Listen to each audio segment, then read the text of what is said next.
এই জমিটা হচ্ছে বৃদান 28, সরি বৃদান 88। সামান্য কৃষক বন্ধুরা ভাইয়েরা বোনেরা আপনারা দেখেন, এই জমিটা হচ্ছে বৃদান 88, কিন্তু সে আমার পাশের জমি। তাকে বারবার বলছি যে আপনি ইউরিয়া সার অতিরিক্ত ব্যবহার করবেন না, অতিরিক্ত ইউরিয়া সার ব্যবহার করবেন না। কিন্তু ধান মোটামুটি ভালো হয়েছে, কিন্তু ইউরিয়া সার অতিরিক্ত ব্যবহার কারণে তার জমিটা একটু লেট হয়ে গেছে, অথচ আরও আগে পাকার দরকার ছিল।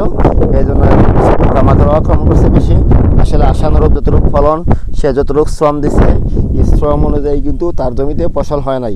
শুধু ইউরিয়া সার ব্যবহার অতিরিক্ত পর্যায়ে ব্যবহার করার কারণে আজকে তার জমিটা হয়েছে। কিন্তু আমরা আসলে অনেকেই জানি না, প্রত্যেকটা সারের একটা আত্মকথা আছে। যেমন ইউরিয়া সারের একটা আত্মকথা আছে, আমার নাম নাইট্রোজেন, আমি গাছকে করি সবুজ, যে আমায় বেশি দে সে সত্যিই অবুজ। আমার নাম নাইট্রোজেন, আমি গাছকে করি সবুজ, যে আমায় বেশি দে সে সত্যিই বড় অবুজ। কিন্তু আমরা আসলে বুঝি না যে ইউরিয়া সার অতিরিক্ত ব্যবহার করলেই যে আমাদের জমিতে ফসল ভালো হয়ে যাবে তা না। কিন্তু আমাদের নাসিরনগর উপজেলা হচ্ছে 13, 16, 19 ইজেট নং 13, 16, 19 অবস্থার কারণে আমাদের 1 বিঘা জমিতে ইউরিয়া সর্বোচ্চ 25 কেজি ব্যবহার করলেই হয়ে যায়।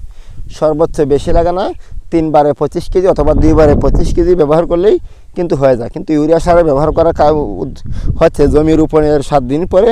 এর থেকে দ্বিতীয় ধাপ হচ্ছে 18 দিন পরে। প্রথম ধাপ হচ্ছে জমি রোপণের 7 দিন পরে। এরপর ধাপ হচ্ছে ওই যেদিন থেকে আপনি ইউরিয়া সার উপরে প্রয়োগ করবেন, এর থেকে 18 দিন পরে।